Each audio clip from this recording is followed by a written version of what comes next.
قتل کے ملزم کو بری کیا۔ ذوالفقار نقوی صاحب، آپ نے کبھی ڈیتھ سیل دیکھا؟ یہ انہوں نے سے سوال کیا پروسیکیوٹر صاحب سے۔ تو اس پر نقوی صاحب نے کہا جی کہ میں نے دیکھا ہے، میں رہا تو نہیں ہوں لیکن میں نے ڈیتھ سیل دیکھا ہوا ہے۔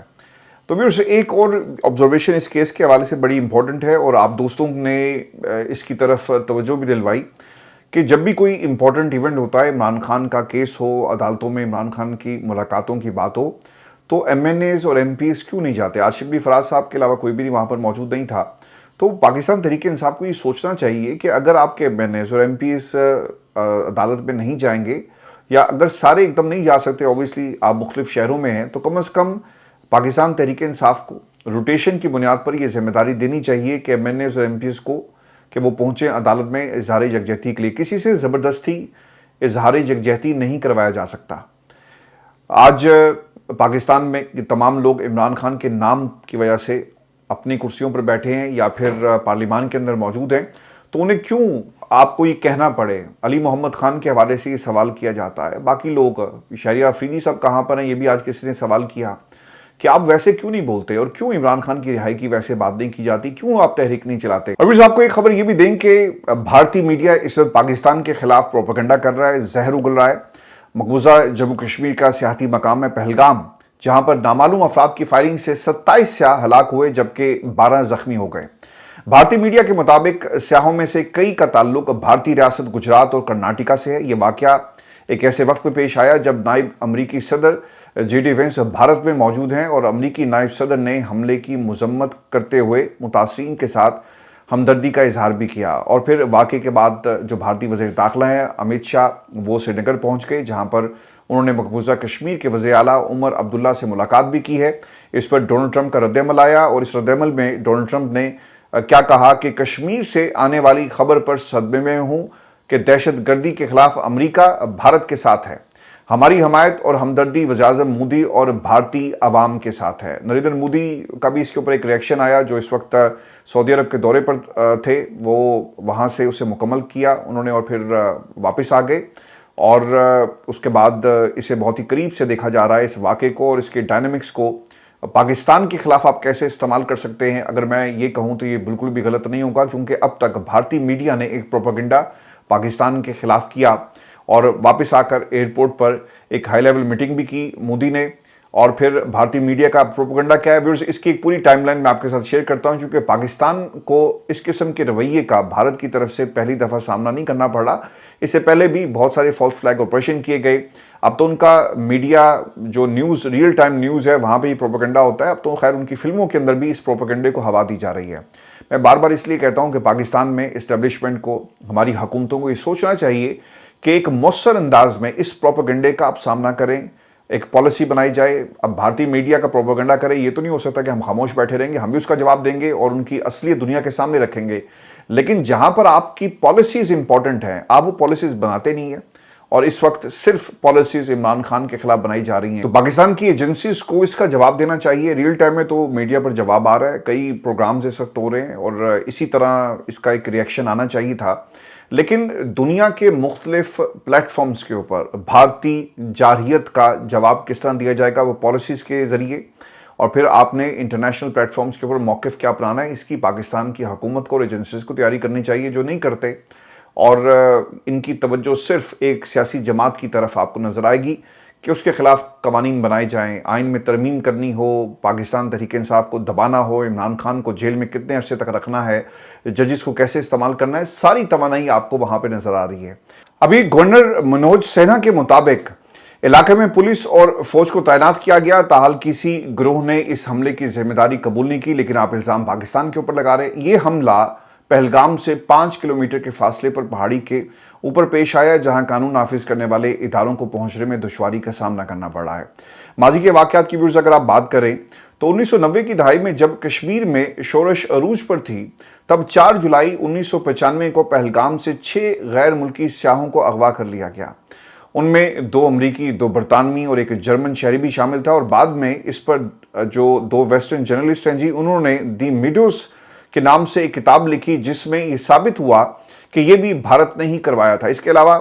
آپ اگر بات کریں تو 30 مقبوضہ کشمیر میں جو سکھ ہیں ان کو قتل کر دیا جاتا ہے، اور اس وقت بھی بھارت نے سکھوں کے قتل کا الزام پاکستان پر لگایا۔ بعد میں تحقیقات سے یہ ثابت ہوا کہ سنگھ پورہ کا واقعہ بھارتی خفیہ ایجنسیوں کا پلان کیا گیا یہ واقعہ تھا۔ یہ بھی اس وقت ہوا جب امریکی صدر بل کلنٹن امریکہ کے دورے پر تھے، یعنی واردات ان کی پرانی ہے، طریقہ کار پرانا ہے، اور یہ واقعہ ایک دفعہ پھر ویسا ہی پیش آیا، طریقہ کار وہی ہے۔ اب سکھ فار جسٹس تنظیم ہے جی، ان کے رہنماؤں نے اس بات کی تصدیق بھی کی کہ اس کے پیچھے بھی بھارت انوالو تھا، ان کی ایجنسیز انوالو تھی۔ اب یہ جو بھارتی پروپیگنڈا ہے نا، اس کی ایک پوری ہسٹری ہے۔ مثال کے طور پر 1 مارچ 2006 کو امریکی صدر جارج بش بھارت کے دورے پر آتے ہیں، اور ان کے دورے کے کچھ ہی دن کے بعد 7 مارچ کو ہندوؤں کے مقدس شہر وارانسی کے مختلف مندروں میں بم حملے ہوئے، جس کے لیے بھارت نے پاکستان کی ایک جو تنظیم ہے لشکر طیبہ، اس کے اوپر اس کی ذمہ داری ڈال دی۔ اور پھر نومبر 2010 میں امریکی صدر باراک اوباما بھارت کا دورہ کرتے ہیں، اور اس کے بعد دسمبر 2010 میں ایک بار پھر وارانسی میں بم حملے کیے گئے، جس میں 37 لوگوں کی موت ہو جاتی ہے۔ میں آپ کو نا ایک چیز اس شہر کے حوالے سے بتا دوں کہ ایک تو جی یہ مرزا پور کے قریب ہے، ایک فیمس گینگز آف مرزا پور، آپ نے اگر وہ سیریز دیکھی ہو تو وہ اسی شہر سے ریلیٹڈ ہے، یعنی اس کے قریب ہی وہ شہر ہے مرزا پور۔ اس کے علاوہ لکھنؤ، کانپور، پٹنہ، یہ بالکل نیپال کے قریب یہ علاقہ ہے جہاں پر یہ واقعہ پیش آیا، اور بھارت نے اس سے پہلے بھی اسی قسم کے پاکستان کے اوپر الزامات لگائے۔ اگر آپ ان کی ہسٹری اٹھا کر دیکھیں نا، 1989 سے موساد اور را کا آپس میں بڑا جی گہرا تعلق رہا، اور اس نے انہیں سکھایا کہ کیسے حراستی مراکز بنانے ہیں، جھوٹی خبریں کیسے آپ پھیلا سکتے ہیں، یعنی ایک پروپیگنڈا مشین ہے نا جی، اور اس کو آپ استعمال کرتے ہیں، غلط فہمی لوگوں کے درمیان کیسے پیدا کی جائے گی۔ اور یہ جو میڈیا وار پاکستان میں اس وقت پاکستان کے خلاف جاری ہے، اس میں وہی اسٹریٹجی آپ کو نظر آئے گی۔ بھارت پوری دنیا میں دہشت گردی پھیلا رہا ہے۔ اب یہ سوال آج کے جو سینیریو ہے اس میں اس لیے امپورٹنٹ ہے کیونکہ بنگلہ دیش میں دہشت گردی ہوئی، چائنا کے ساتھ تعلقات آپ کے خراب، نیپال کے ساتھ آپ کے تعلقات خراب، مودی کی مقبولیت میں بھی آج کل اگر آپ دیکھیں نا تو یہ گراف نیچے آ گیا ہے، اور جو لاسٹ الیکشن سے آپ کو پتہ چل جائے گا کہ مودی کی جو سیٹس ہیں وہ کم ہیں، لوگوں میں مودی کی مقبولیت کم ہوئی، اور بھارت کے اندر اب بہت ساری آوازیں آپ کو مودی سرکار کے خلاف اٹھتی ہوئی نظر آ رہی ہیں۔ اور جو بھارت سے خبر آ رہی ہے اس کے مطابق وزارت داخلہ نے منی پور اور اس کے علاوہ اروناچل پردیش اور ناگالینڈ کے مختلف علاقوں میں کالے قانون آرمڈ فورسز اسپیشل پاورز کے نفاذ میں 6 ماہ کی توسیع کر دی ہے، اور شورش زدہ علاقوں میں تعینات مسلح افواج کو بے پناہ اختیارات حاصل ہوں گے۔ اب ہوتا کیا ہے جی کہ اس قانون کے تحت اگر آپ کسی شخص کو گرفتار کرتے ہیں تو کوئی آپ سے نہیں پوچھے گا، بغیر کسی جواز کے بھی آپ کسی کو بھی گرفتار کریں، بلکہ گولی بھی مار دیں تو کوئی آپ سے سوال جواب نہیں کیا جائے گا۔ اب پورے بھارت کے اندر اس وقت مسلمان سراپا احتجاج ہیں، اور اس کی بنیادی وجہ وہ قانون بنی جسے کچھ روز پہلے مسلمانوں کی جائیدادیں ہتھیانے کے لیے ایک منصوبے کے تحت آپ نے پاس کیا، اور اس کے تناظر میں اب یہ احتجاج جو ہیں وہ پورے بھارت میں ہو رہے ہیں۔ خاص طور پہ جی بنگال کے مرشد آباد کے علاقے میں شدید ہنگامے اس وقت جو رپورٹ ہو رہے ہیں۔ پھر سے شیر افضل مروت صاحب سے اب یہ لوگ سوال ضرور کر رہے ہیں، چونکہ انہوں نے عمران خان اور ان کی بہنوں کے اوپر کافی سارے الزامات لگا دیے، تو اطہر کاظمی صاحب نے جی ایک ان سے سوال کیا، اور سوال یہ تھا کہ عمران خان کے نام پر مقبولیت اور ووٹ، لیکن تعلقات فارم 47 والی حکومت کے ساتھ، آپ جب خواجہ آصف سے پینگے بڑھا رہے تھے تو اس وقت آپ کو سامنے ریحانہ ڈار کا چہرہ نظر کیوں نہیں آیا؟ تو اس پر مروت نے کہا جی کہ خواجہ آصف ہمارا دشمن نہیں ہے، اس سے سیاسی عداوت ہے، کیا میں اس کے گھر گیا ہوں؟ اچھا، اب یہ شیر افضل مروت صاحب کا موقف ہے، لیکن ویورز ان کے اصلی چہرے پاکستان کی عوام کے سامنے آ گئے، اور یہ کس قبیلے کی سیاست کر رہے ہیں، اور انہیں کس مقصد کے لیے پاکستان تحریک انصاف میں جگہ دی گئی یا انہوں نے پناہ لی۔ اس سے پہلے شیر افضل مروت کو کون جانتا تھا؟ کوئی بھی نہیں جانتا۔ انہوں نے عمران خان کے کیسز کو لڑنا شروع کیا تو پاکستان کی عوام جان گئی کہ ہاں کوئی عمران خان کا کیس لڑنے والا آیا، لیکن ان کے کرتوت اب پوری قوم کے سامنے۔ سہیل وڑائی صاحب نے جی ایک جملہ کہا، اس کا بھی ہم ضرور جواب دیں گے، اور پھر پاکستان کے اندر جو نہری پانی ہے اور صحرا کو کس طرح سے آپ پانی مہیا کریں گے، اس پہ بھی ایک انسائٹ سٹوری ہے۔ سہیل وڑائی صاحب یہ کہتے ہیں کہ عمران خان کے مطالبات پر لچک دکھانے کا مطلب ہے کہ اقتدار کا خاتمہ، اگر تحریک انصاف کو حکومت دی جاتی ہے تو اس کا مطلب ہے کہ شہباز شریف کی چھٹی کرانا پڑے گی۔ اسٹیبلشمنٹ کو عمران خان پہ اعتبار نہیں ہے کہ وہ رہائی کے بعد خاموش بیٹھیں گے، یہی وہ ضد ہے، اور انا ہے جس کی وجہ سے کوئی حل نظر نہیں آ رہا۔ اب دیکھیں اس کے اندر سب سے بڑا مسئلہ یہ ہے کہ جب ہمارے ملک کا صحافی آپ کو ایسی باتیں کہتا ہوا لکھتا ہوا نظر آئے نا کہ ہاں اسٹیبلشمنٹ کے ہاتھ میں اقتدار ہے، ہاں پاکستان میں حکومت کو اسٹیبلشمنٹ بناتی ہے،